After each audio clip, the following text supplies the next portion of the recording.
Lo encontramos también en las diferencias entre las lenguas naturales con los problemas de traducibilidad. Algunos de los problemas tienen dificultades para encontrar una medida que permita llevarlos hasta otra lengua. Y entonces decimos, en una forma general y con un lenguaje más contemporáneo, algo que los griegos también expresaron en su momento y que hoy llamamos inconmensurabilidad.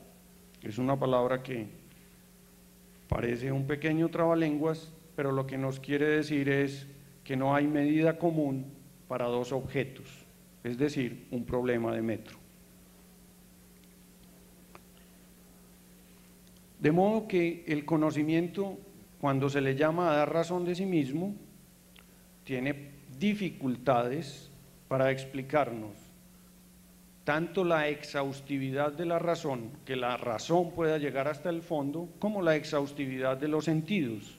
Y en esa medida, entonces, tenemos dificultades para justificar completamente los dos partidos de la teoría del conocimiento, el racionalismo y el empirismo.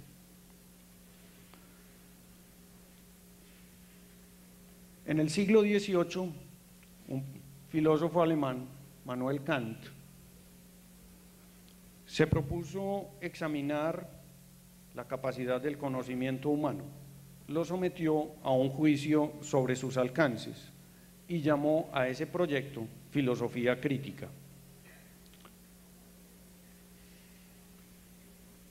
El proyecto de la filosofía crítica de Kant, que se expresa en una obra suya que se llama La crítica de la razón pura, pretende examinar hasta qué punto puede llegar la razón humana y en qué medida la sensibilidad y la razón intervienen en la construcción de un conocimiento completo en el cual podamos confiar completamente.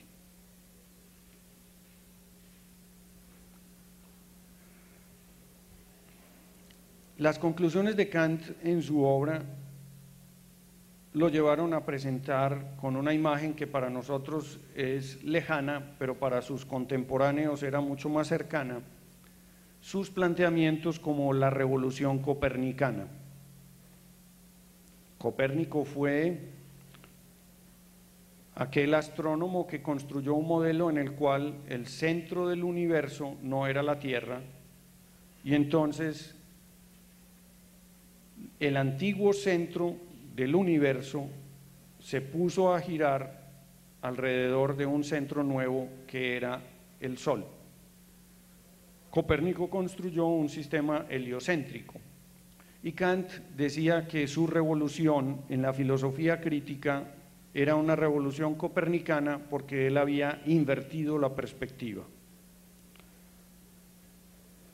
En vez de preguntar, o en vez de suponer que la ciencia tenía validez universal porque se derivaba de los conocimientos acerca del mundo o acerca de lo que los órganos de los sentidos y el mundo ponían en nuestro interior, Kant supuso que lo que siempre encontrábamos tenía que estar más bien en nosotros y por esa razón entonces siempre lo encontraríamos.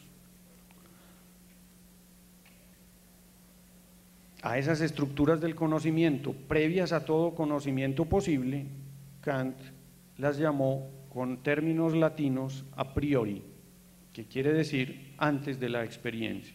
A priori quiere decir antes, eran a priori respecto de la experiencia.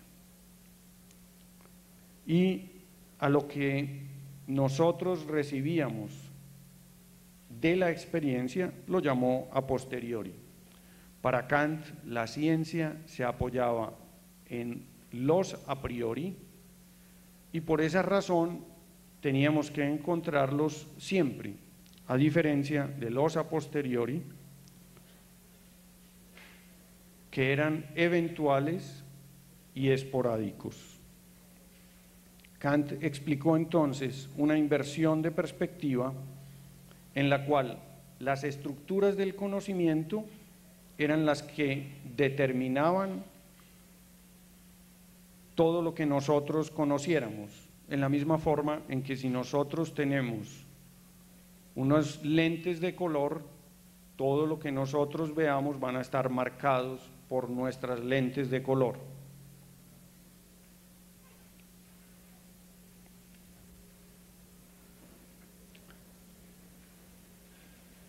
Damos un gran salto para caer a comienzos del siglo XX, desde el siglo XVIII, 1804, que es el año de la muerte de Kant, hasta los comienzos del siglo XX, en donde se desarrolló un movimiento cuyo nombre, uno de cuyos nombres fue el positivismo lógico. La estructura formal de la ciencia, pues, debía concordar con la lógica formal y simbólica, y la parte de la experiencia debía provenir de enunciados de observación, está puesto entre comillas porque era un término que ellos utilizaban también otro término que es enunciados protocolares, y nosotros podríamos asemejarlos a fotografías de informaciones de observación, pero fotografías no visuales, sino fotografías hechas con palabras, con un gran parecido a lo que pueden significar las pruebas en un proceso legal contemporáneo. Hay que tomar acontecimientos, pero hay que convertirlos en palabras para poderlos introducir en el conjunto de razonamientos que van a procesar el juez y los jurados. Escepticismo. El escepticismo, que es una corriente de pensamiento, sostiene que nosotros no podemos saber con absoluta seguridad nada. Sostener una tal afirmación es sostener de otra forma que las preguntas no tienen fin, que nosotros podemos seguir preguntando porque la fundamentación no tiene fondo, no tiene un fondo absoluto. Algo parecido a lo que sucede cuando construimos edificios. No buscamos una roca que haya en el centro de la tierra porque no la hay, sino que tratamos de hacer una edificación flotante que esté lo más agarrada que sea posible del suelo. El conocimiento humano, según el escepticismo, adolece de serias limitaciones. Adolece de serias limitaciones porque no puede llegar a construir el fondo absoluto del conocimiento. Es decir, sus cimientos son provisionales. Eso también lo constatamos cuando nos damos cuenta de que hay historia de la ciencia.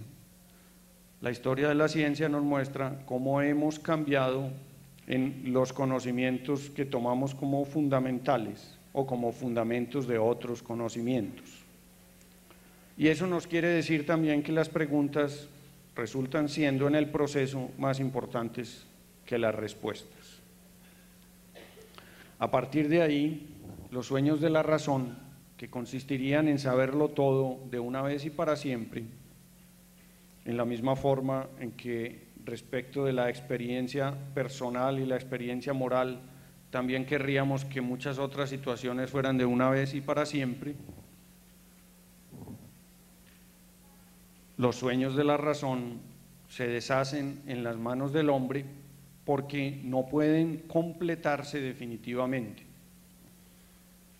Los sueños de la razón son sueños y la razón es un proyecto siempre inacabado, es decir, están muy claras sus aspiraciones, pero no están completamente definidas sus realizaciones. El falsacionismo es una forma contemporánea de escepticismo, en la medida en que considera que los sueños de la ciencia, ya no los sueños de la razón, son también limitados en su realización. El falsacionismo, que es una corriente que se derivó de los primeros escritos sobre teoría de la ciencia de Karl Popper, propone que la característica más importante de las teorías científicas es una forma que nos permita identificar cuándo son falsas, pero no es la verdad, porque ninguna de las teorías de la ciencia es verdadera. Y ninguna es verdadera porque no podemos saber cuándo hay una teoría verdadera. Popper fundamenta su propuesta en el hecho de que, con base en observaciones particulares y con base, que es lo que nosotros llamamos con base en la experiencia, nosotros no podemos llegar desde el punto de vista de la lógica a proposiciones universales. Hay una gran brecha entre los particulares y los universales que hacen que el razonamiento por inducción sea un razonamiento siempre muy limitado. Nosotros, a partir de observaciones particulares, no podemos decir para siempre que conocemos una observación, la verdad de una observación, la verdad de una formulación universal. Entonces, Karl Popper terminó planteando que las teorías de la ciencia se distinguían no por ser verificables, porque nunca se sabe si son verdaderas, sino por ser falsables. Debían ser presentadas de una forma tal que nosotros pudiéramos ponerlas a chocar con la experiencia y encontrar contraejemplos que pudieran desalojarlas del lugar que tienen en un momento determinado como las teorías más confiables. Es la anécdota que ustedes encontraron en el texto de Karl Popper sobre el procedimiento que utilizó John Eccles para las investigaciones que lo llevaron al premio Nobel. Llegamos entonces a un punto en el cual tenemos el esquema que Popper plantea, que es el esquema del falsacionismo, para la realización, para la producción de los conocimientos científicos. Tenemos un problema inicial que desafía nuestro ingenio, tenemos una solución tentativa, que la podemos llamar conforme al lenguaje contemporáneo hipótesis, tenemos una comparación con la experiencia, tenemos que buscar teorías que nos permitan hacer comparaciones con la experiencia, al contrario de las teorías que no nos permiten hacer comparaciones con la experiencia, y entonces como resultado de ese choque entre nuestras anticipaciones o nuestras expectativas y la experiencia tenemos un nuevo problema.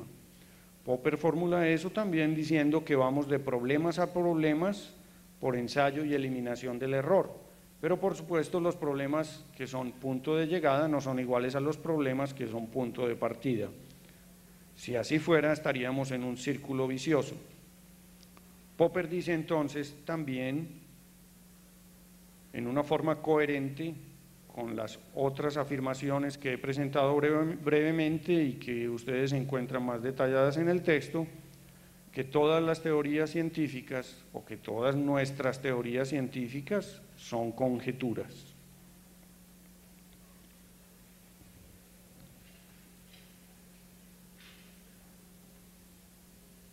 Adelante.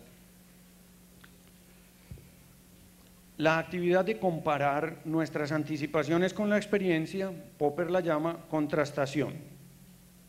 Contraste es una comparación. Y la contrastación entonces es la comparación de nuestras teorías por métodos utilizando procedimientos de la lógica, de las teorías universales. Se buscan condiciones iniciales que permitan hacer predicciones particulares y las predicciones particulares se comparan con los acontecimientos del mundo. Si coinciden con los acontecimientos del mundo, entonces decimos que hemos tenido corroboraciones, porque no por ello podemos decir que nuestras teorías son verdaderas, podemos decir que hasta el momento no hemos podido demostrar que son falsas, porque siempre existe la posibilidad de que en una contrastación ulterior la predicción no funcione.